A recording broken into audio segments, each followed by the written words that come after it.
Hello and welcome to FrankScape. I'm Frank, and today I'll be bringing you CIG's latest roadmap updates, as has been recently updated with some rather impactful changes to the game. If this is your first time in this channel and you would like my content, please feel free to subscribe and leave us some thumb, as it helps support the channel and it's immensely appreciated by me, of course. Now, let's go ahead and get on with it. The latest roadmap has been updated by CIG and is looking rather promising for update 4.7, as it brings a number of new content, locations, and features that we're all excited for, and more or less an idea of when we can be expecting to be releasing. CIG has updated the roadmap with a brand new set of cards for 4.6 and 4.7. So let's go ahead and take a look at 4.6 first, and then we'll go ahead and move on to 4.7. So what did CIG added for 4.6? We have the new resource gathering missions, which they are implementing an expanded list of missions to their resource gathering archetype. In these missions you can find raw ore or refine mineable ores or salvage ship pieces for a variety of corporations, essentially meaning that you get some new missions for both gathering ores and salvaging, giving you a little bit more variety than what we're normally used to in the missions that we've done plenty of times by now. Now, these missions do involve not only salvaging and gathering resources, but also gathering parts and components of ships and other sort of vehicles. That has brought some issues with some players, as currently they're actually doing more of a insurance fraud than actually going out into the verse and finding these components, because it's just easier that way. We also have released the Argo Moth, which is a medium salvager. I believe the Argo Moth was made using the outer shell of the Argo Mall, so very good of CIG to repurpose a ship. There's both pros and cons to that, but that's not here nor there.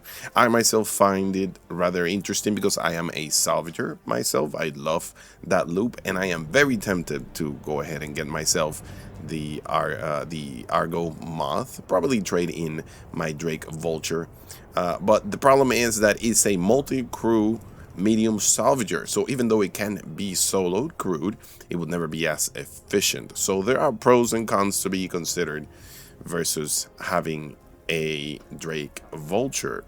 And lastly, 4.6 added the new Sharon armor.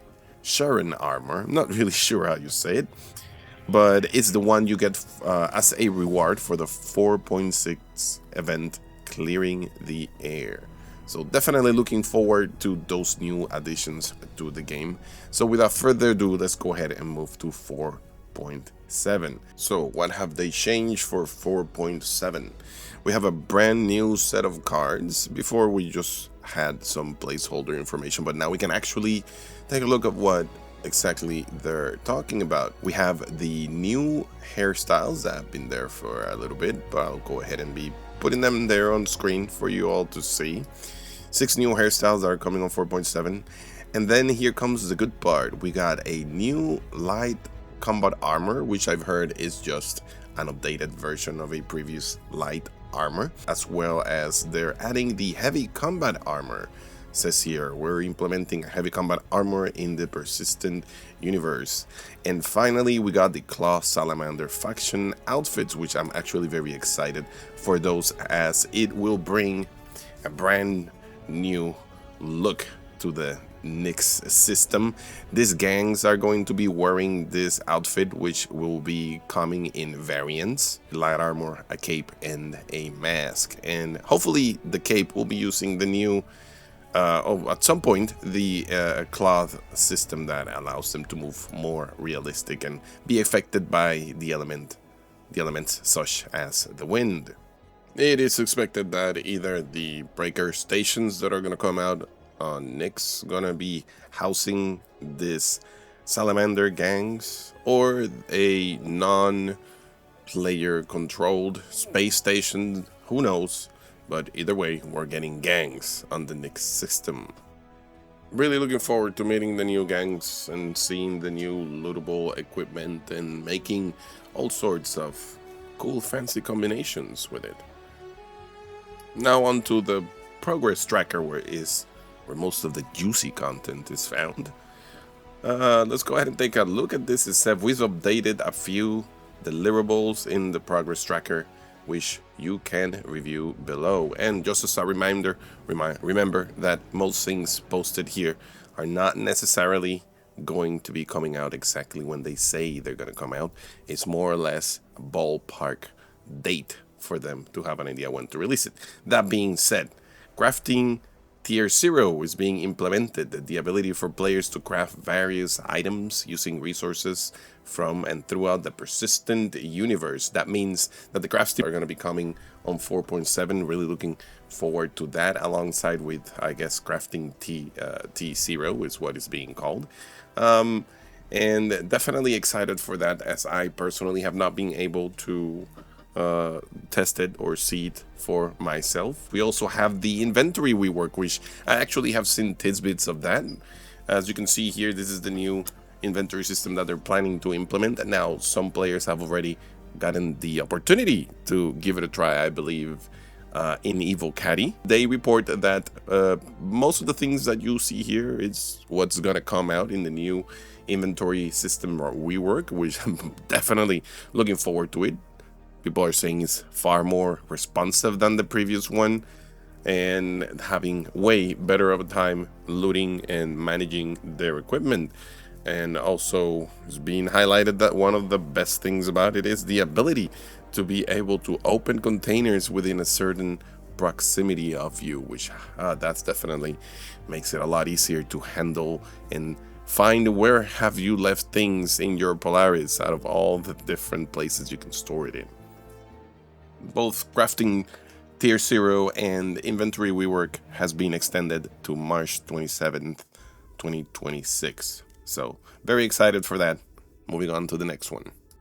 Next, we have the vehicle command module, introducing the concept of vehicle taking over control from other host ships, primarily used for spaceships like the Drake Caterpillar and the Drake Ironclad. I imagine that is the ability to separate into a smaller ship and get back into the bigger ship. That is being extended to May 29th, 2026. I currently do not own any of those ships, but for those who do own them, well, cross your fingers, as you will get your little ships sooner or later.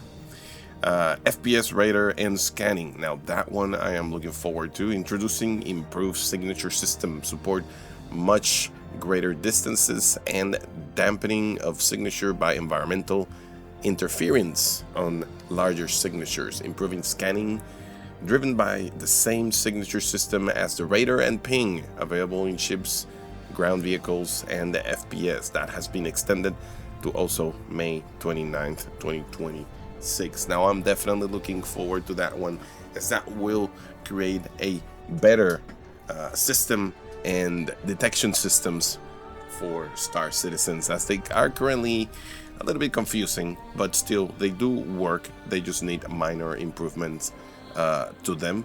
Also the ability for environmental to interfere with the scanning and signatures. That sounds very exciting, because that means that there are certain objects in space that certain ships are going to be able to hide behind them, or hide their signature with the bigger signature of the object. Let's say an asteroid, hiding inside an asteroid. So definitely looking forward to that. That gives a little bit more of a recon slash bounty hunter slash spying kind of gameplay to Star Citizen. That's been extended to May 29th, like I mentioned. And then we got instancing, introducing instancing technology, enabling the creation of more curated gameplay content that is seamlessly integrated into the sandbox. That has been extended to July 31st, 2026. I believe the Siege of Orison is the one that's going to be probably instance, as it has always created problems with the sandbox nature of it, and people trying to either cheat the system or exploit it one way or another.